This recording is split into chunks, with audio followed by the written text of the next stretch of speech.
Thank you. And yeah, so we'll. I want to do Habermas today so that we can do Habermas in the other course, ideology course, because Habermas also uses hermeneutics, very, very different kind of hermeneutics. Okay, so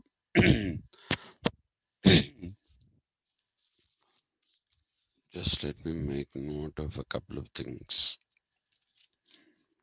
before I forget.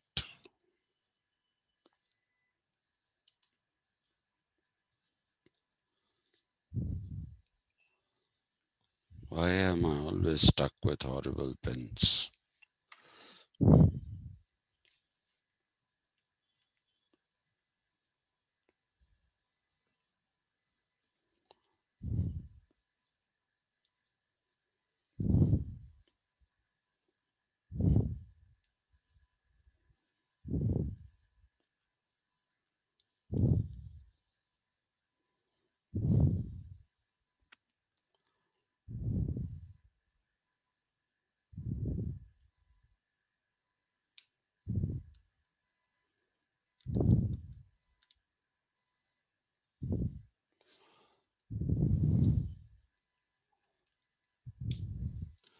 So right then, sorry.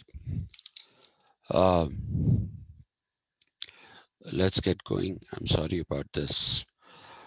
See, in the methodological hermeneutics of Dilthey, what we saw is uh, Dilthey saying that the exegete, E-X-E-G-E-T-E,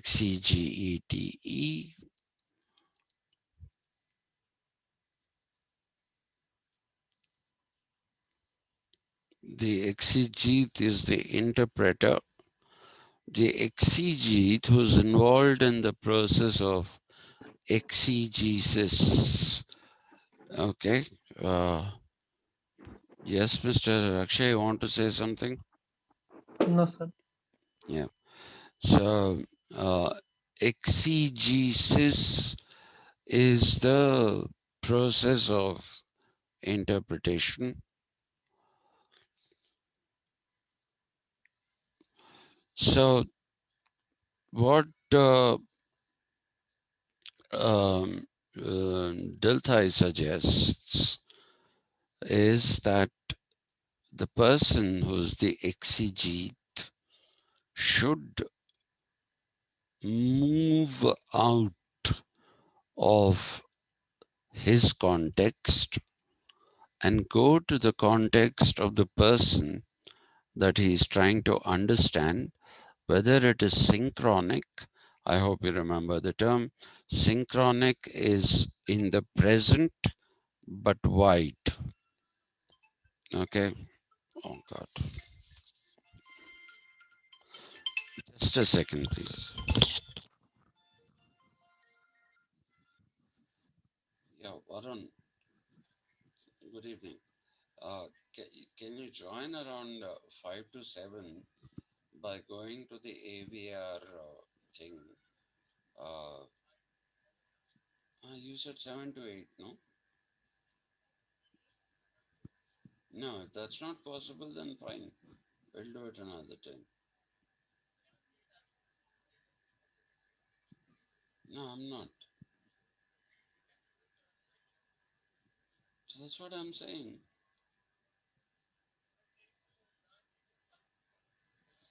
No, no, no, no, no, no, no. I said join at 5 minutes to 7 through the AVR group. Go there, the link is there. Yeah. So join that. So then I don't have to put another link. That is the thing. Yeah. Yeah. So um, 5 to 7, or I'll keep the session alive anyway. So, um, No, no, I'm taking today. So,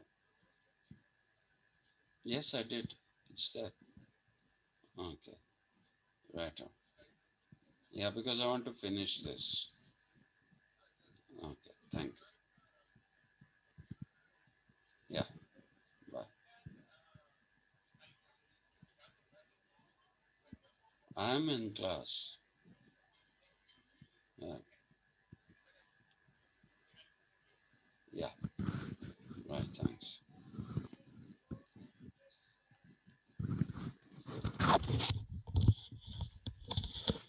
I'm sorry about this unprofessional thing, but um, it pertains to some work that I need to finish urgently, um, and that is immediately after this class. Otherwise, I wouldn't have taken the call. My apologies. So, exegesis is where the exegete in Deltides is where he puts himself or herself in the place of the person whom he or she is trying to understand, whether it is synchronic.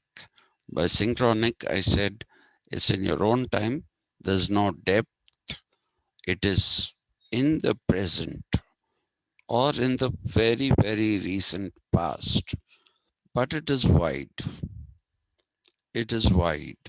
Okay. So that is synchronic. Diachronic is that which is narrow and a very deep and long tunnel.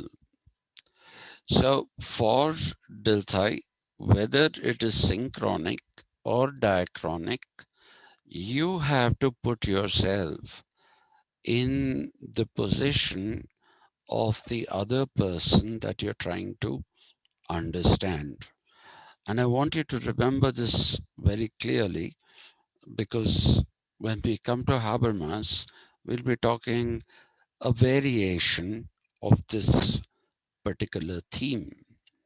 And this process of locating uh, yourself out of the context that you are in and going into somebody else's context, I told you, is what uh, Dilthey called Verstehen, which is empathy.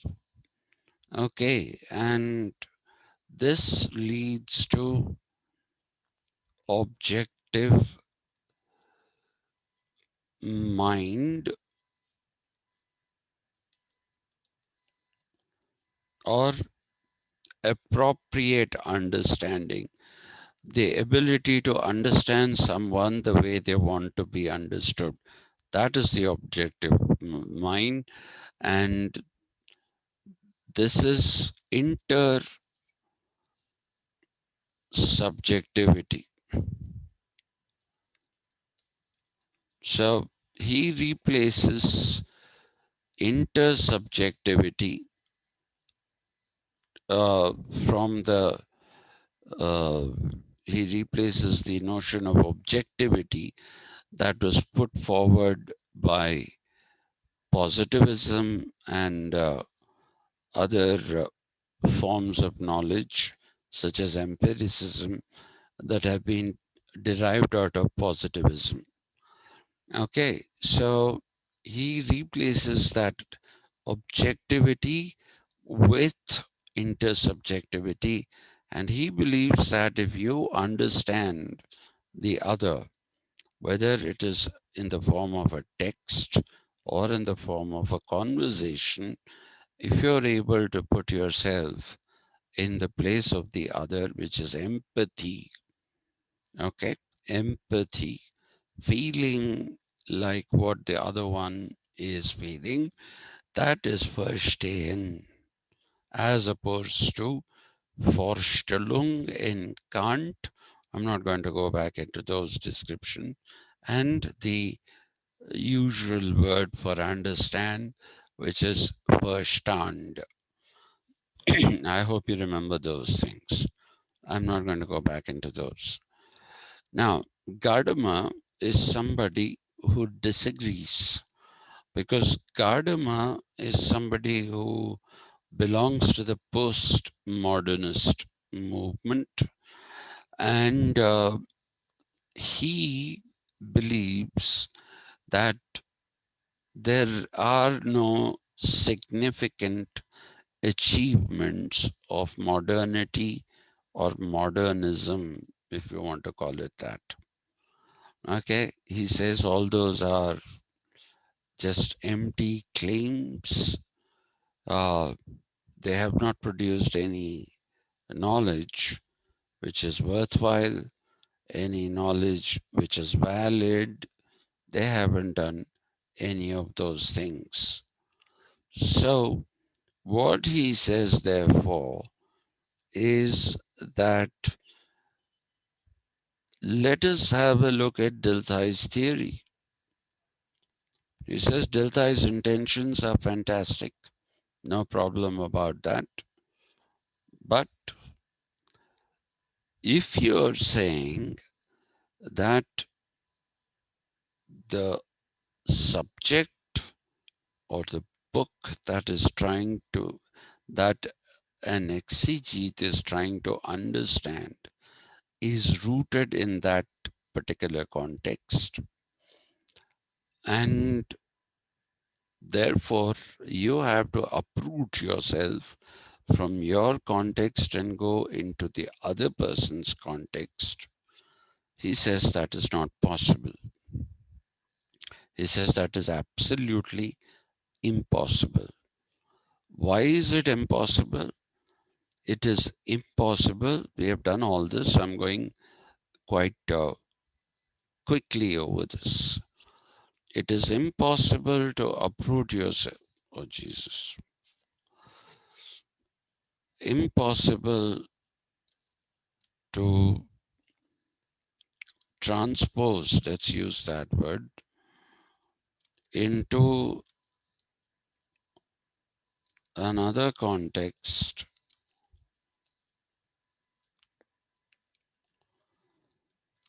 by completely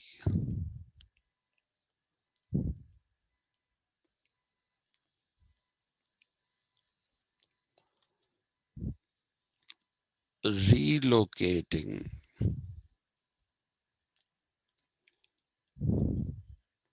from your own history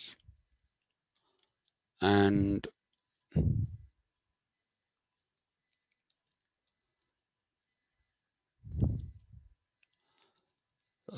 your own history and your own context.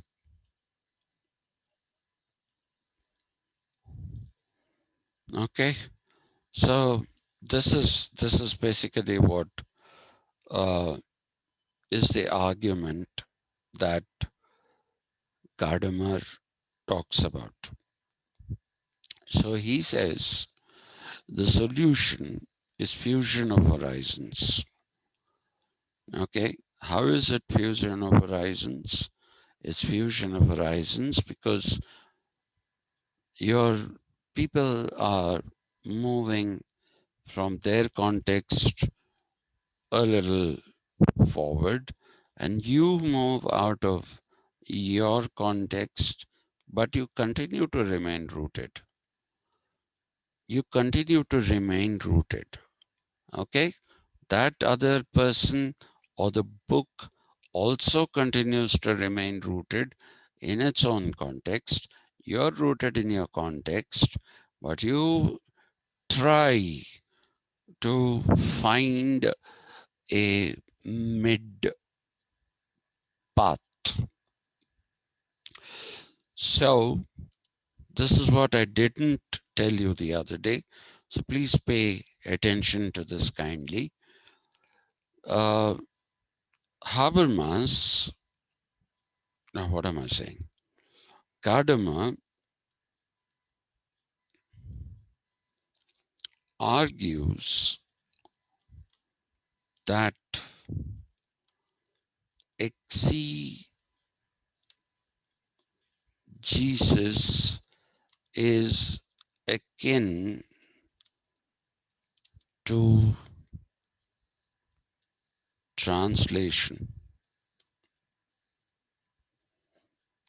and he claims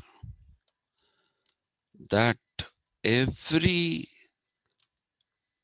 translation,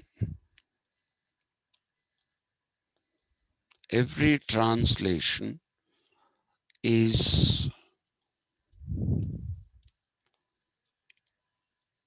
an interpretation.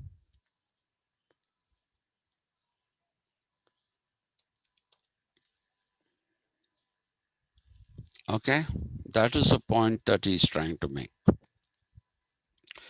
That every attempt that you make in order to try and understand something, that particular point is that which you have to understand is akin to a translation.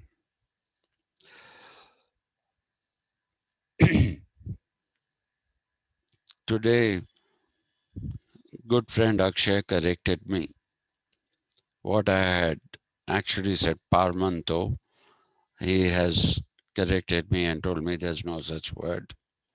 It's portmanteau. Okay. Now, how do I translate this into an Indian language? Any of you? Try translating that word into Indian language. Or try and understand how you're going to translate Vorstellung, which says that it is an understanding based in a preconceived notion. What is the equivalent word for that? Is there an equivalent? There's no equivalent, leave alone Indian language.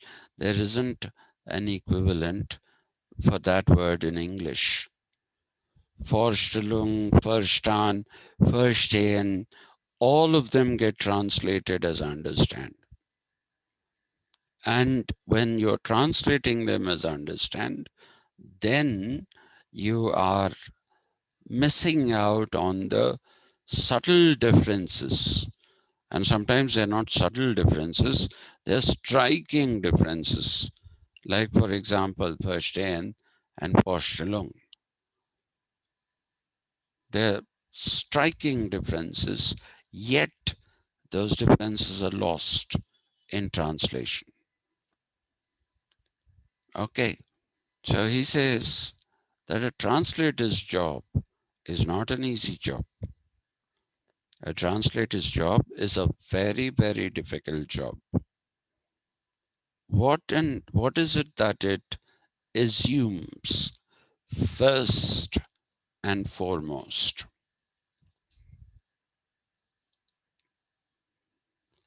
What is it that it assumes first and foremost?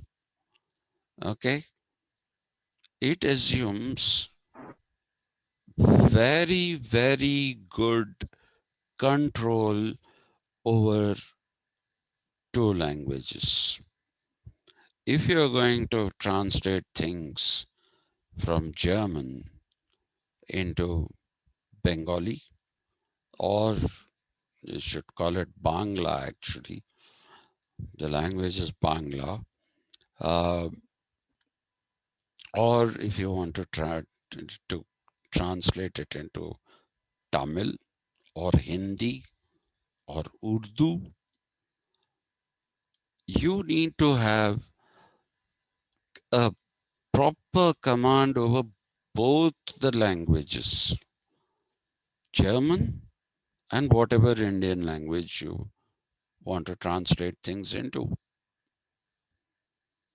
That's why I kept telling you that in 1970, P.V. Narasimha Rao basically set up the Telugu Academy um, to translate relevant knowledge from European languages into Telugu, because the way colonialism was, it led to a situation where valid knowledge was the knowledge of the Europeans. You required that knowledge for science, technology, and the progress associated with those two things. So he set up a Telugu Academy, which he wanted to translate words from different foreign languages into Telugu. But what happened? Nothing happened. Nothing got translated. Nothing got translated. And all you see now is publication of books written in what was called in our time Butler English. Okay, Butler English. It is written in Butler English. Now, please uh, remember, this Butler English itself is an Indian expression. Okay, it's not a British expression. The British are the ones who had butlers, and their English was amazing. If you read P.G. Wodehouse, has anyone read P.G. Wodehouse's novels? Hmm? Anyone? What is the name, sir?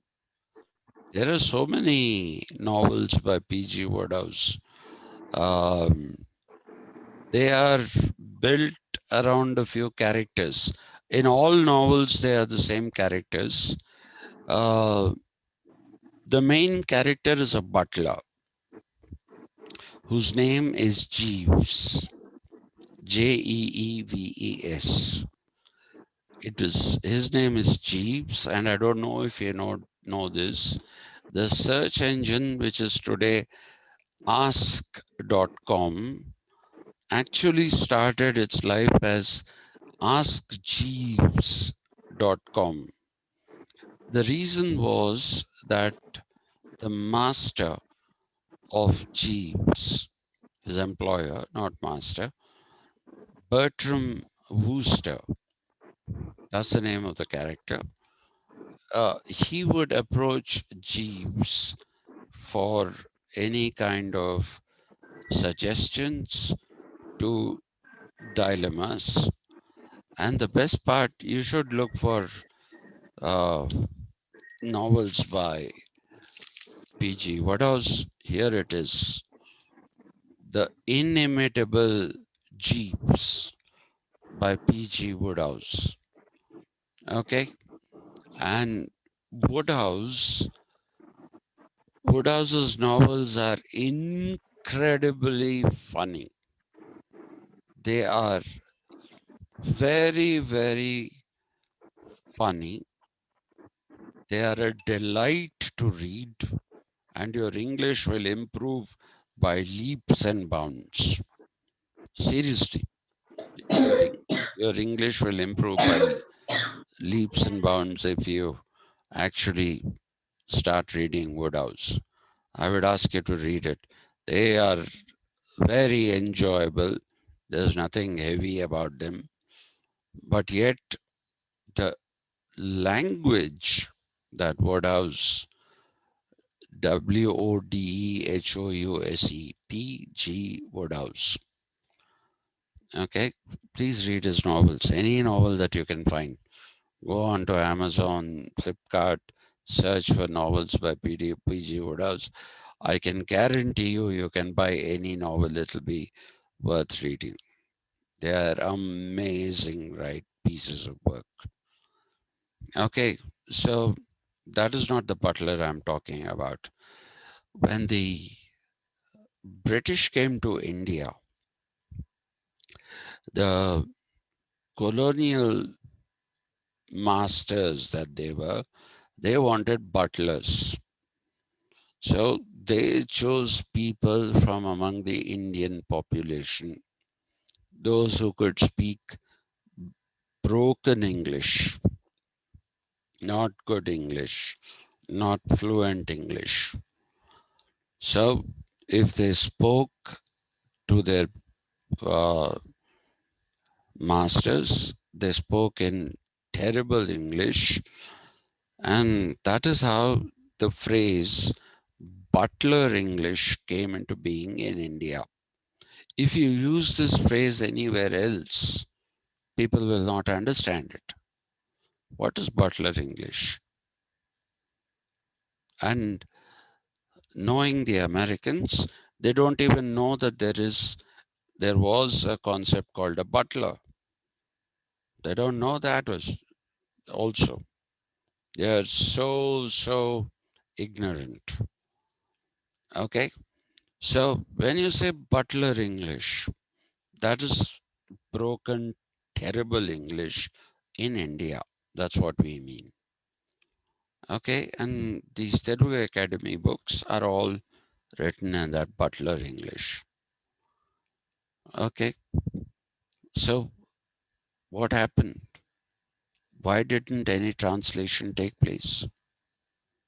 Because the people who were appointed for translations did not know any language.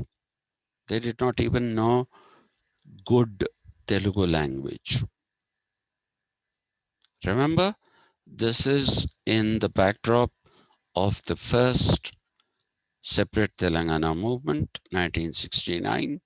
This is 1970. So the moment this was set up, what happened? Immediately, jobs should be given to Telangana people. So no qualifications were seen.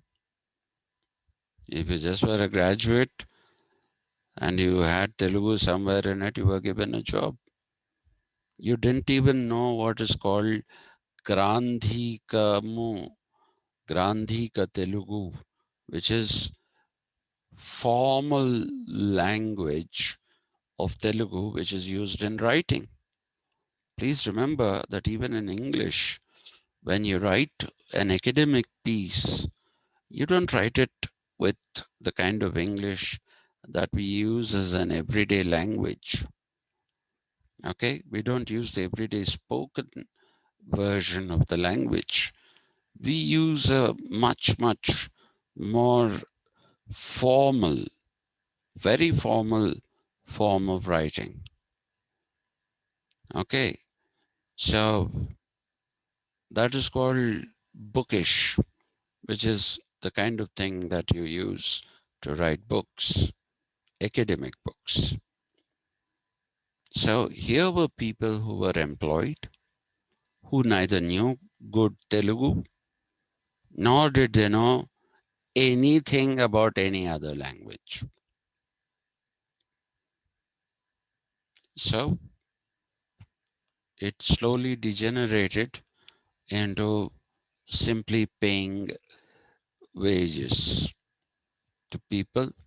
And now, please buy, just for fun, huh? Buy an intermediate textbook of political science. It's no longer called civics.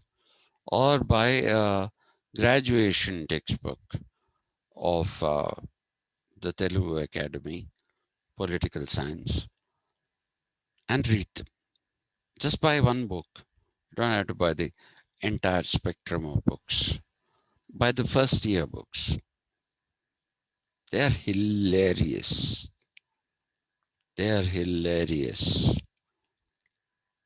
Okay, so one day I even sat and did a search to find out, because there are sentences that are unconnected. And I sat and did some searching, Lo and behold, what do I find? These people have picked up things from Pakistani newspapers.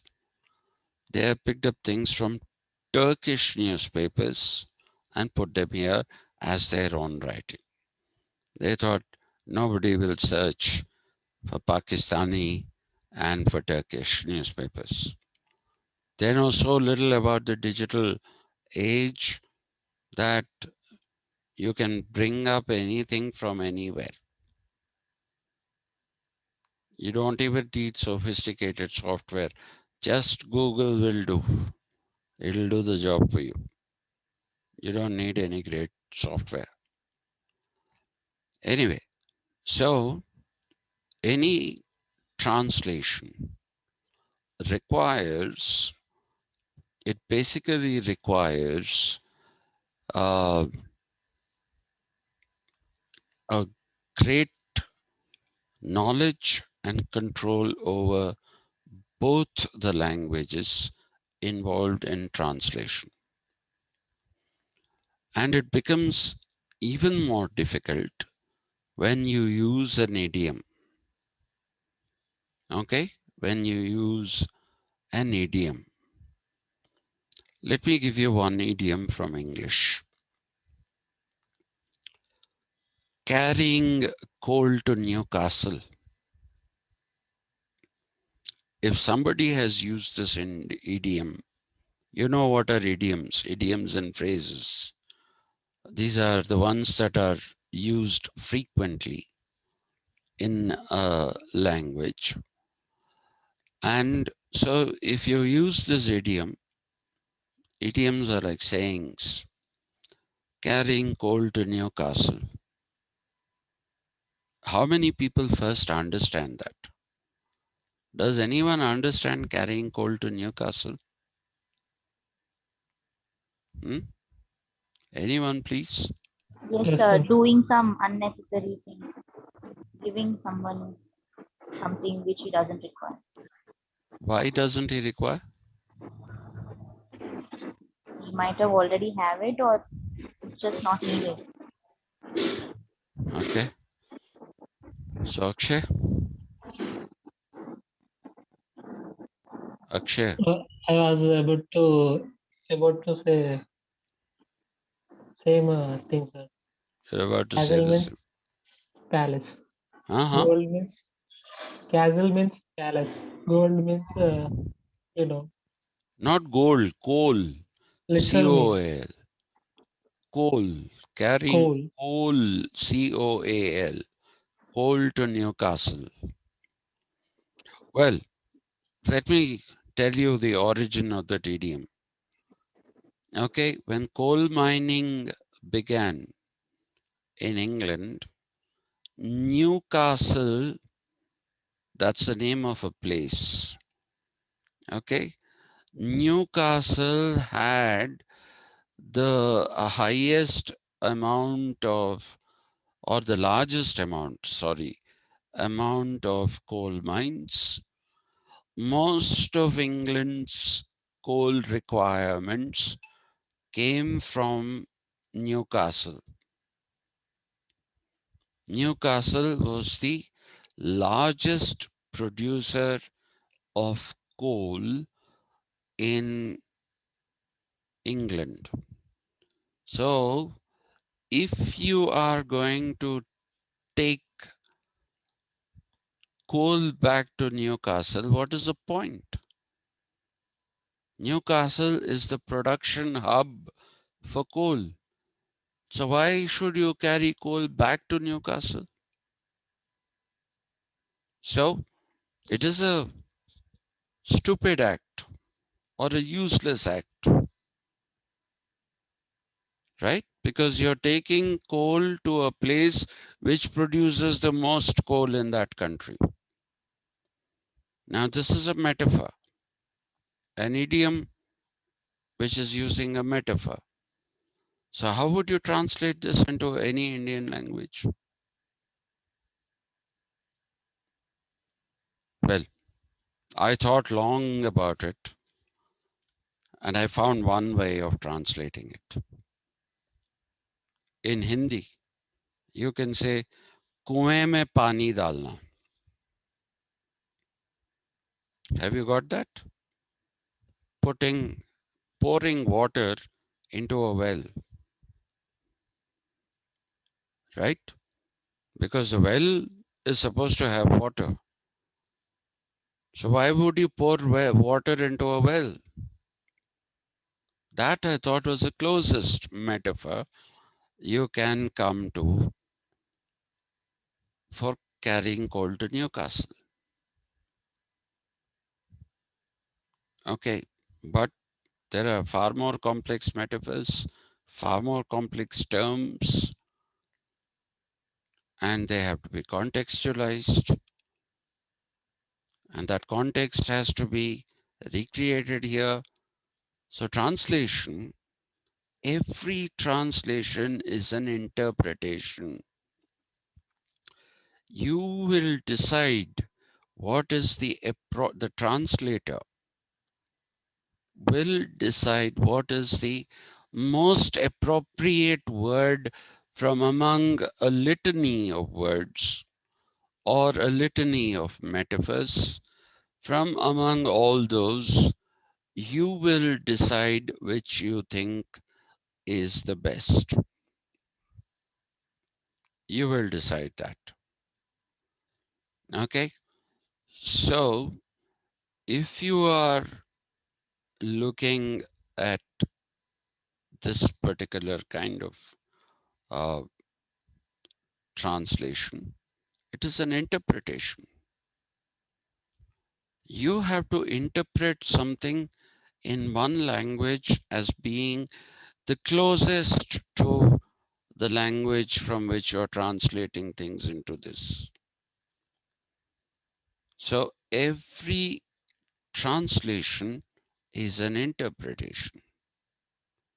That is also for Gadamer a fusion of horizons. A fusion of horizons. So he says interpretation is like a translation. Every interpretation is akin to a translation, right? Not only is he saying that, he's also trying to tell you that every interpretation is an approximation. Okay.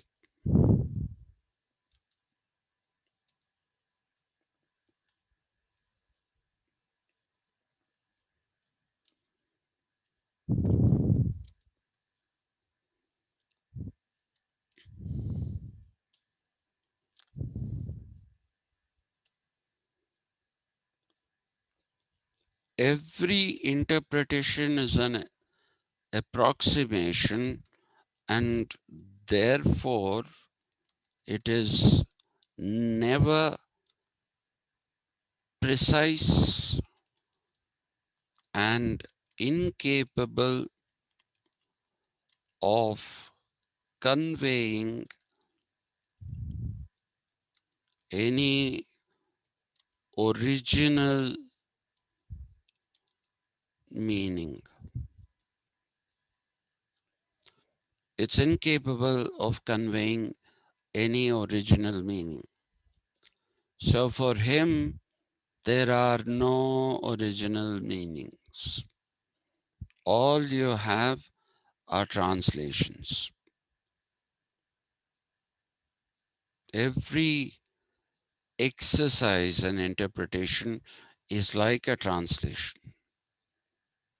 Finding the closest word that comes to it. I'll use his own language. I don't know if that is what he used in German. In English, the words are exactitude and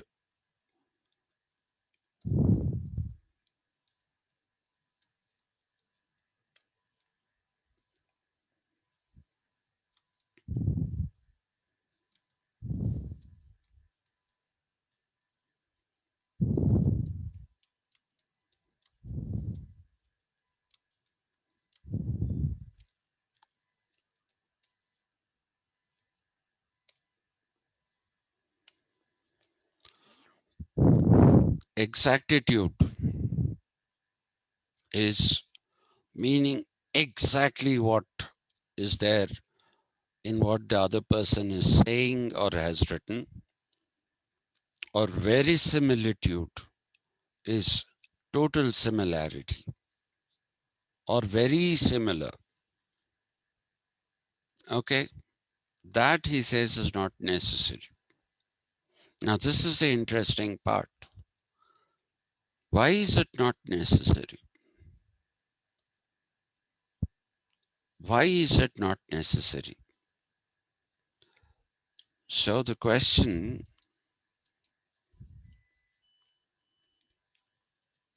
why is this meaning the verisimilitude and exactitude?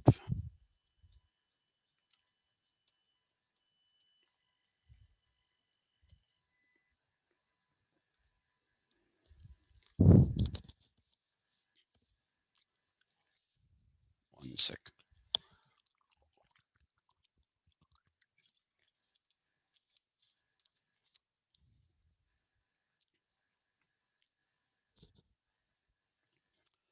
Why is this not necessary?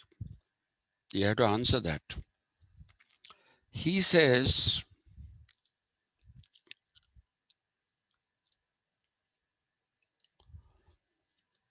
the process of interpretation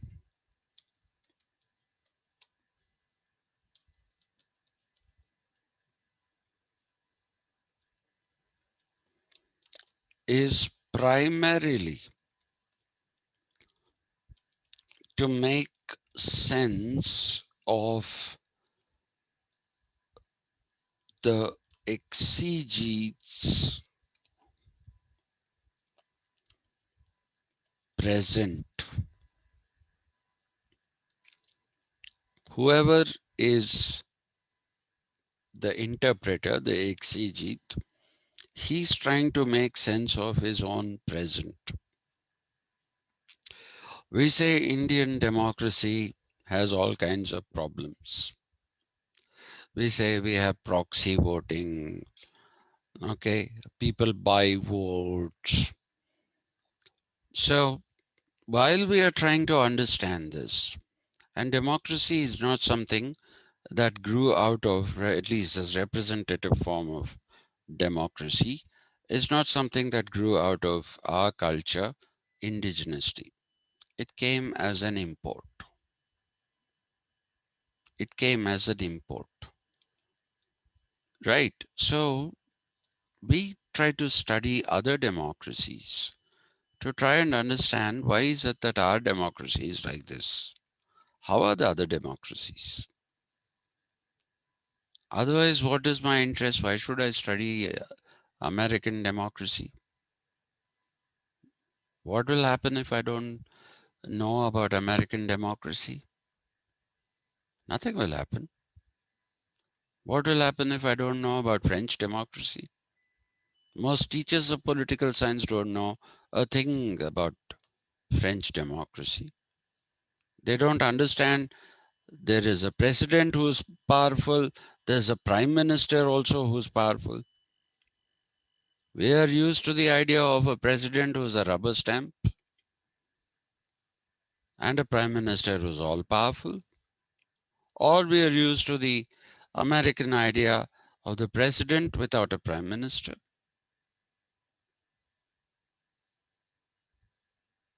So, what will happen if we don't know about these things?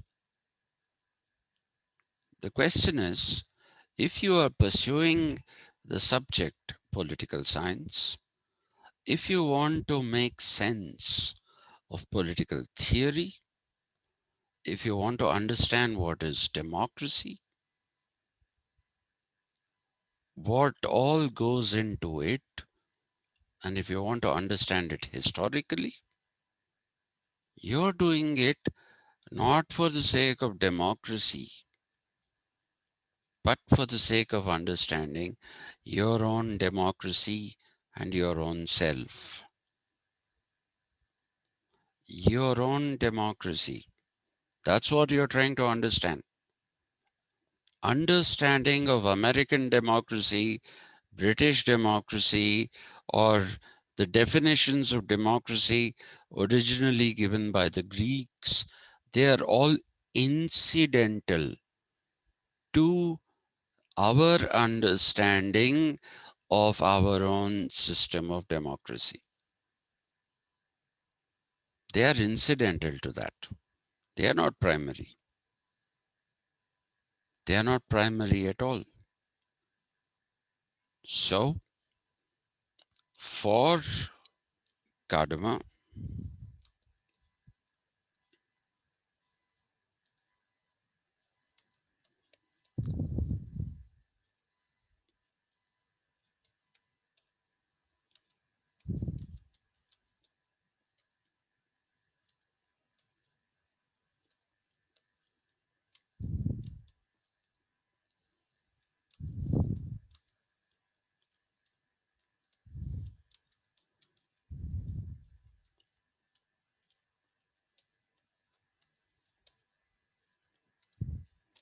it's not an exercise in epistemology.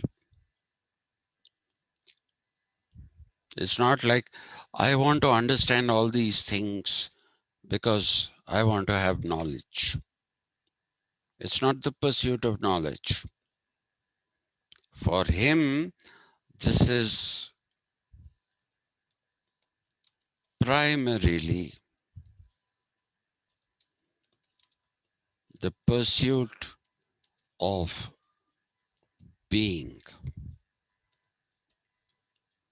and therefore very close to ontology. Some people will tell you that Gadamer's hermeneutics are ontological. It wouldn't be entirely untrue, but I would say that it is not entirely true either.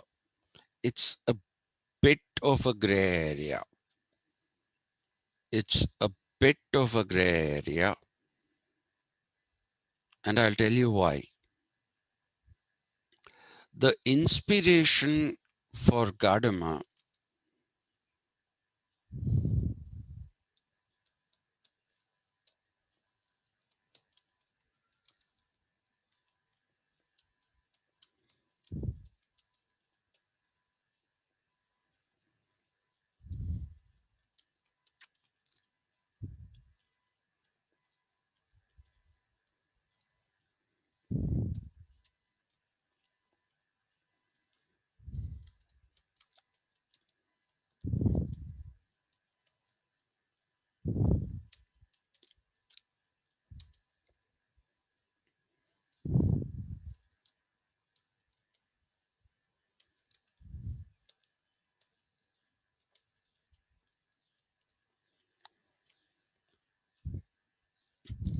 he's the inspiration, Martin Heidegger, and his phenomenology.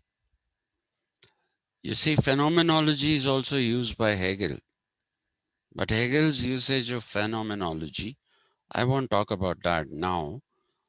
I'll talk about it when we do Hegel, when we do the phenomenology of the spirit. That phenomenology is very, very different from Heidegger's phenomenology. What is it that makes Heidegger's phenomenology different from all the other definitions that were once used? And now phenomenology has only the Heideggerian definition. Okay, right now it has only the Heideggerian definition. And what is that definition? The definition is the appearance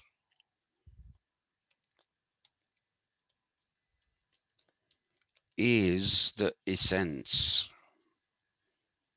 So the appearance is not a mask on the essence.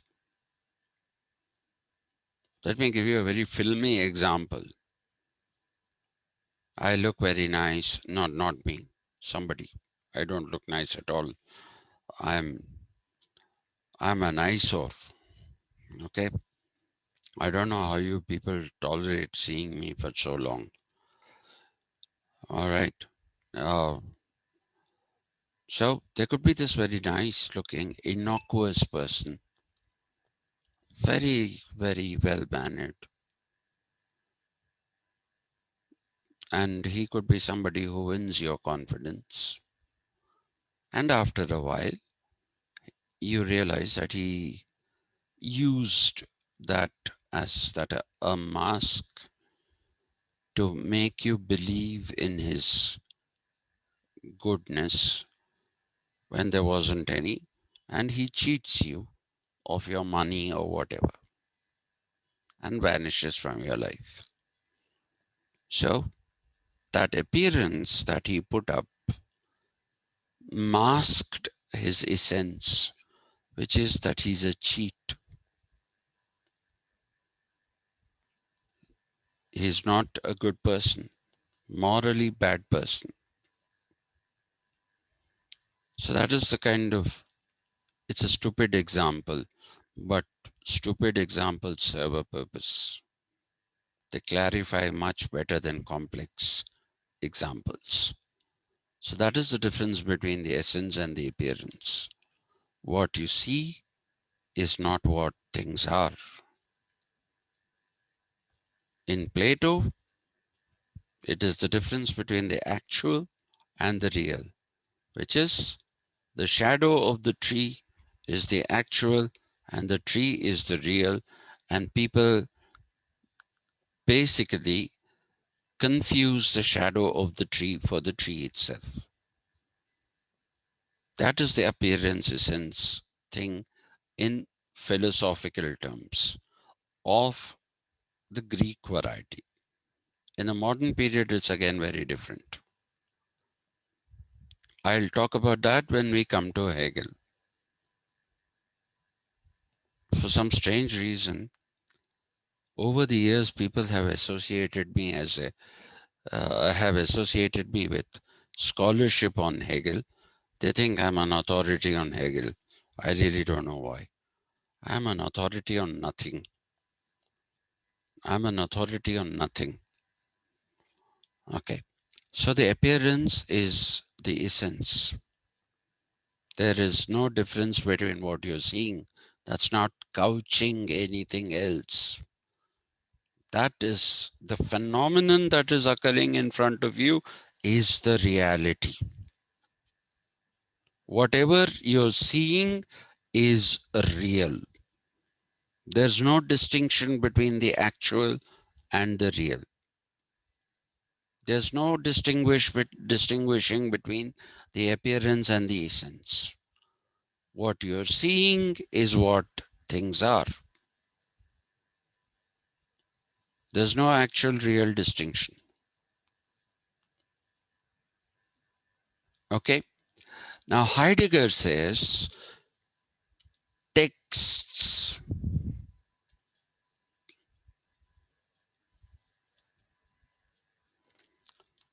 when translated from one language into another, then they tend to hide the meaning.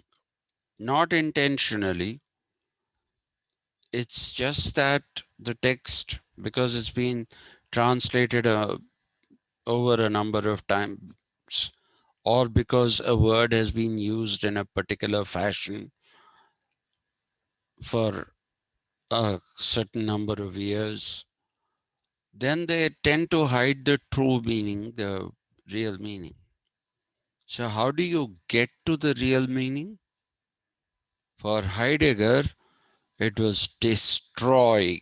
Destrukt in German is destroy. Destroy the, what should we say, destroy uh, the text. By that, it's not tear it, not that kind of destruction. Destroy it in the sense that question everything that you read, question everything that you hear. That is his idea of destroy. Okay, Foucault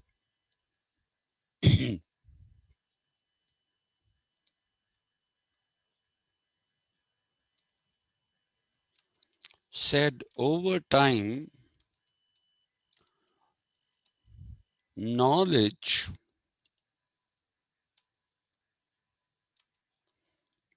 gets hidden in the verbiage of a text. Knowledge gets hidden in the verbiage, in the words of a text. So, what did he suggest? He suggested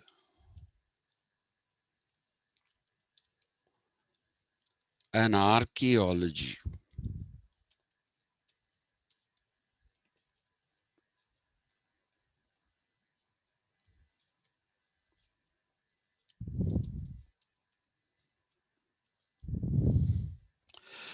What do you do when you are doing an archaeology? When you find the dinosaur fossils, you dig. You dig out the layers which are hiding the fossils. That's why it's a very careful exercise. Otherwise, you may chip the bones, you may break parts. So that archaeology of finding dinosaurs and their skeletons intact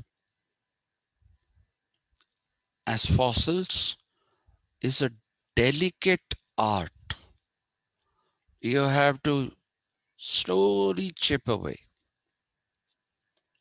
You have to slowly chip away from things till such time that the bones of the dinosaur become obvious, they become visible.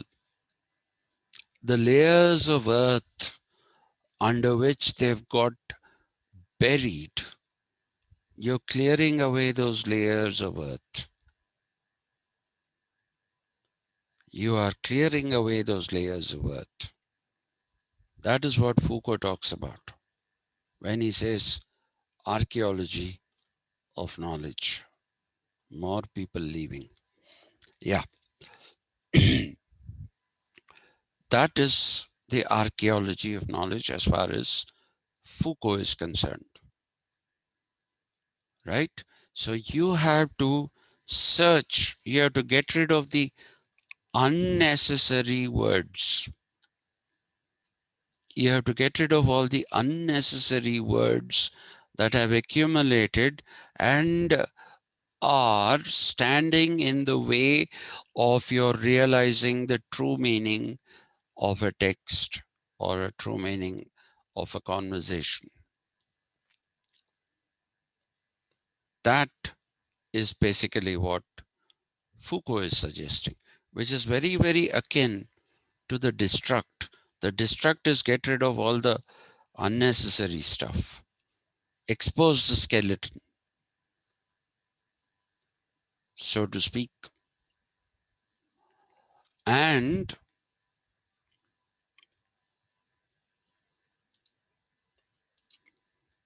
Derrida, Jacques Derrida,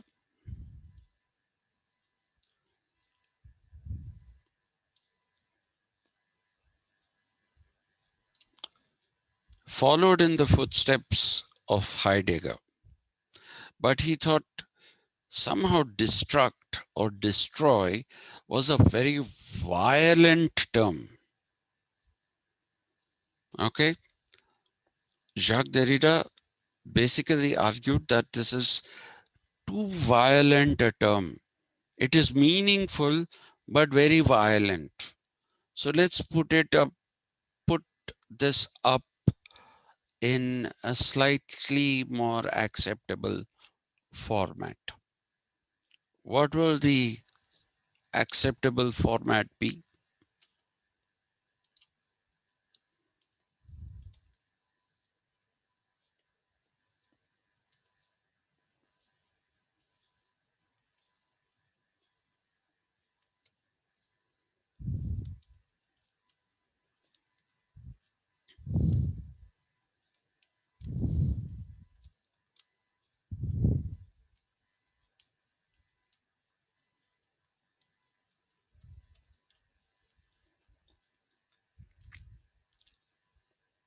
Let us say in the walls of a house, gold is hidden, not coal, gold, G-O-L-D. Imaginary situation. Okay, there is gold hidden in the house. Now, if you go and use this method of destruct that is being suggested by Heidegger, you might just go and break the walls down. And in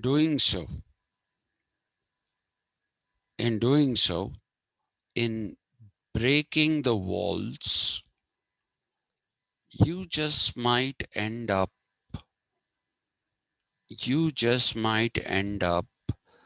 with not finding the gold, or also destroying the gold in the process of destroying the walls.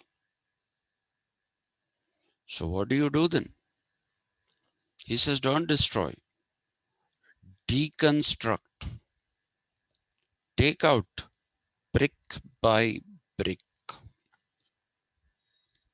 explore the building, remove the bricks to see where the gold is. Take out one brick at a time.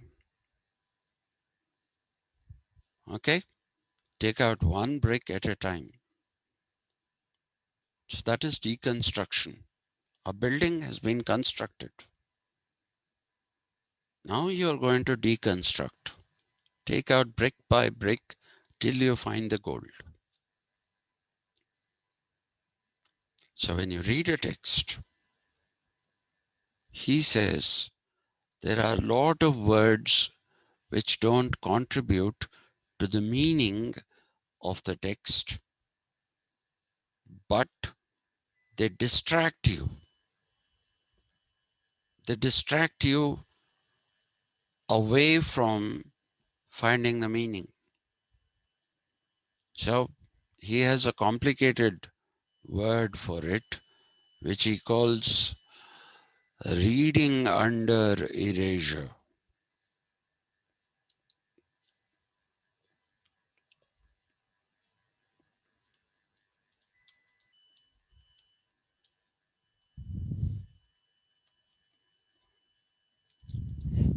This is how you deconstruct a text. You have to identify the words which are not contributing to anything in the text, words that are superfluous. So how he shows it is bracket the words and put an into mark. That is reading under erasure.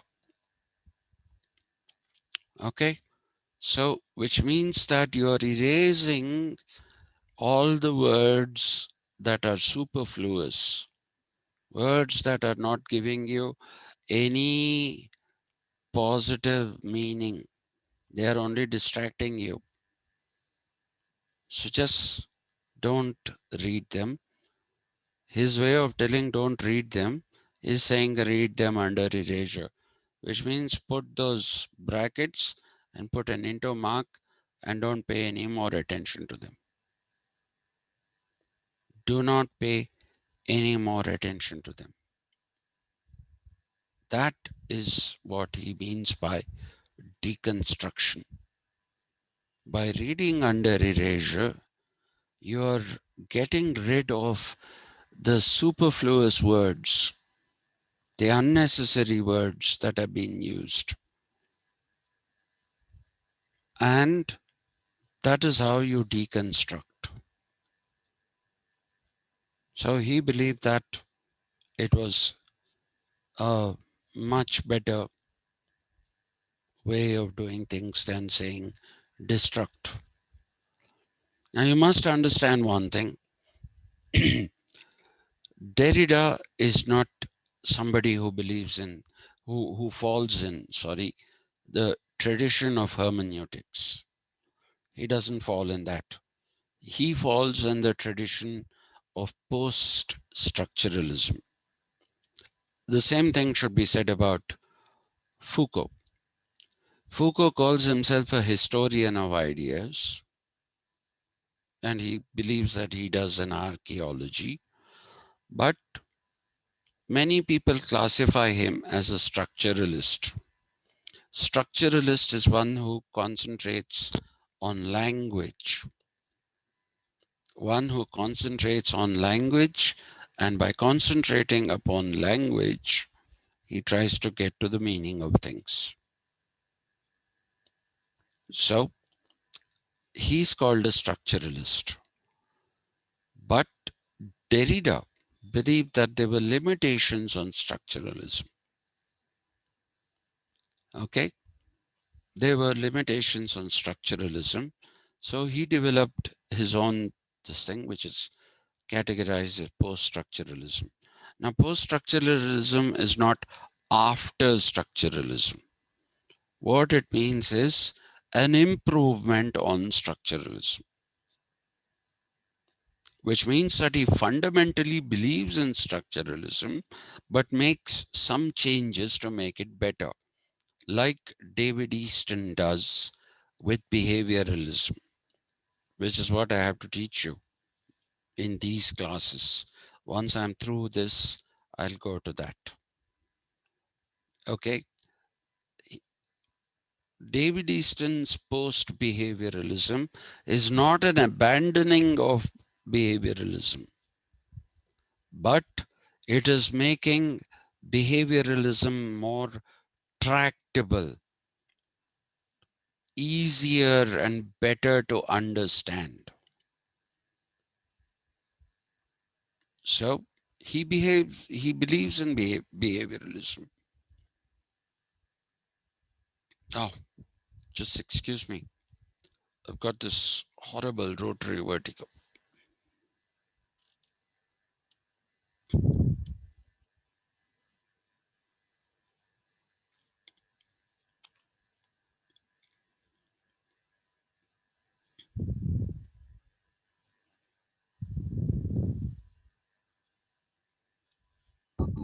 Sir, stop the class and take rest. No problem, sir. No, I want to finish this. Sir, no problem. No, Nothing to I have happen. recovered. I have Continue recovered. tomorrow. I have recovered. I have recovered. So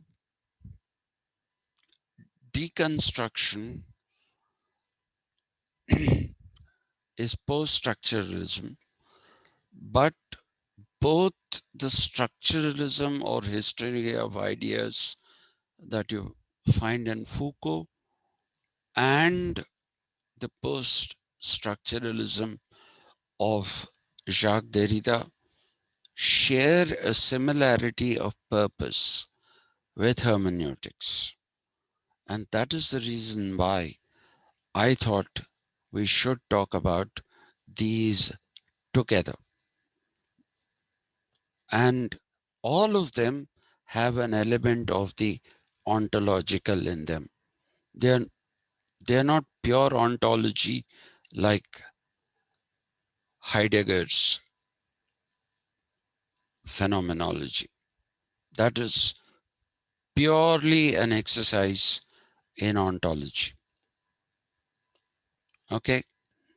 Whereas archaeology, deconstruction are not like that. But they are ontological in the sense that they are close to being ontological in the sense that they are about making sense of our own existence. Making sense of our own existence. But not in the way in which phenomenology of Heidegger's or Friedrich Nietzsche's philosophy talk about ontology. They are pure ontology, the pursuit of being, and from being, becoming. It's not just being, you're also trying to become something else. And that become is a goal that you've set for yourself. So if you read the 3 volumes of Heidegger's Nietzsche, Heidegger idolized Nietzsche and he actually interpreted him. That's where he was probably doing a bit of hermeneutics of the ontological variety. He interpreted Nietzsche in such a way that Nietzsche served the purpose of ontology entirely. Though Nietzsche was an ontological thinker, Heidegger makes him much, much more ontological than he originally intended to be. So, deconstruction is post-structuralism, but very, very akin, very, very akin to what Gadamer talks about.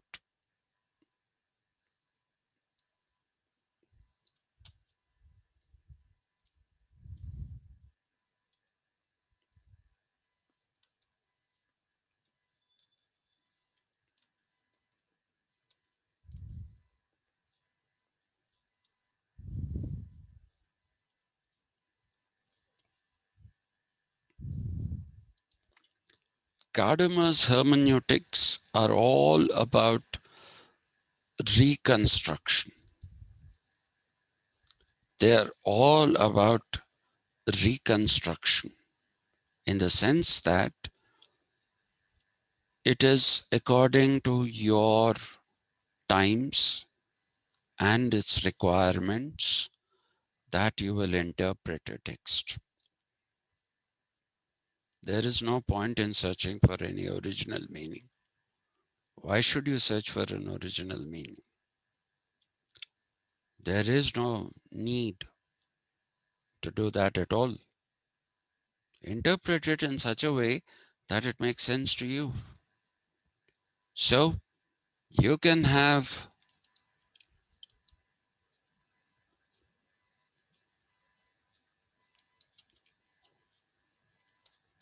infinite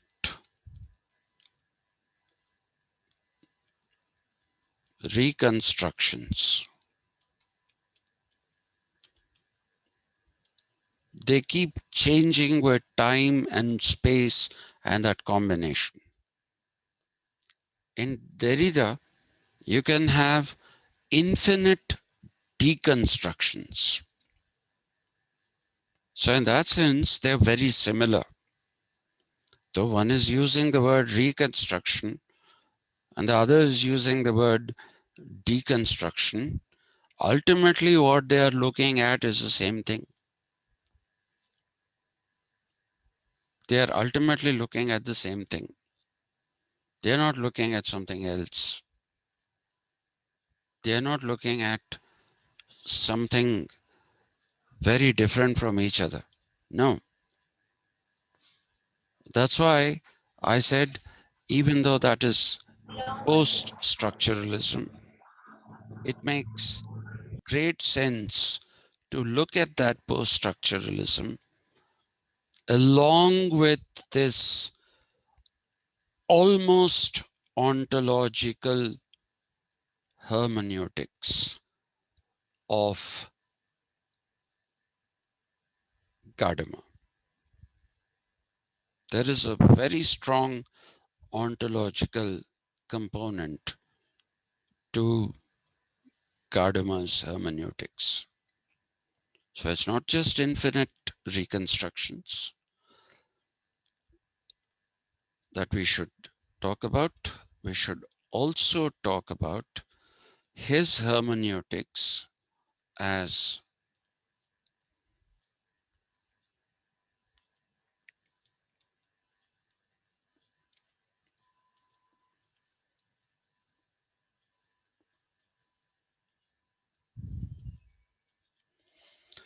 well, if it's hidden, I'm sorry. There's no place. If Dilthey's uh,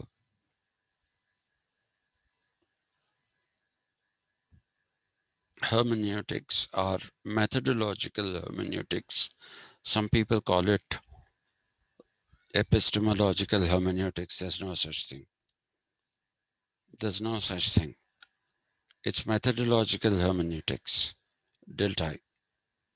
Okay? And some people will try to say there are ontological hermeneutics. No. That is taking liberties with language. There is an ontological component to the philosophical hermeneutics of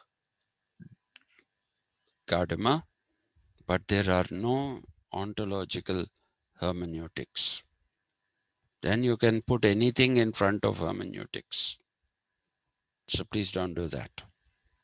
There's no epistemological hermeneutics. That's pure fiction. Ontological hermeneutics is not pure fiction, but is close to fiction.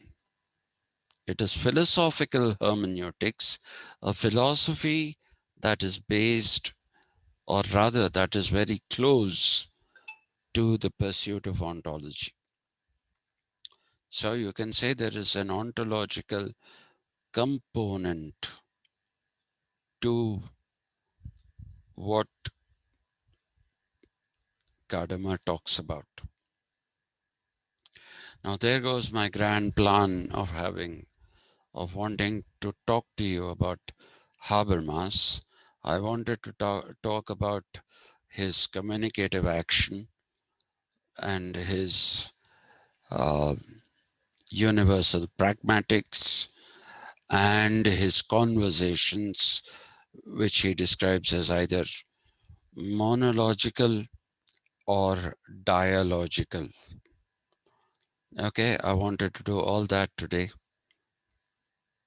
not to be. So we'll save that for tomorrow. We'll do only Habermas tomorrow and only this bit, which is, again, like the hermeneutics. In a way, you can say Habermas has incorporated hermeneutics into his system of philosophy, into his later system of philosophy, not the early system. The early system of philosophy is critical theory, and that is a rebuttal of a number of theoretical aspects of Marxist thought, but his later philosophy is something that shares a great deal with hermeneutics. So that is what I want to do with you tomorrow in the evening. In the morning, I have yet to finish neoliberalism. I have to talk to you about Reaganomics, Thatcheronomics, Sir, and you said you will do this federalism after 1990s. yes, sir. I'm going to do that also.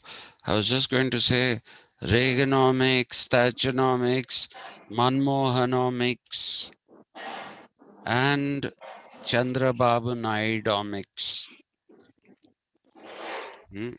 I have to do all those tomorrow. Yes, sir. And the good head of the department has cut me short. I have only till 10:20. So please come to class by 9 o'clock promptly so that we'll finish this off. Otherwise, it's going on for too long. Yes, sir. Yeah. All right then. Thank you very much. Thank you, sir. Yeah. Thank you. Thank you, sir. Yeah. Thank you. Amolya, you stay back. Yeah, sir. You stay back. So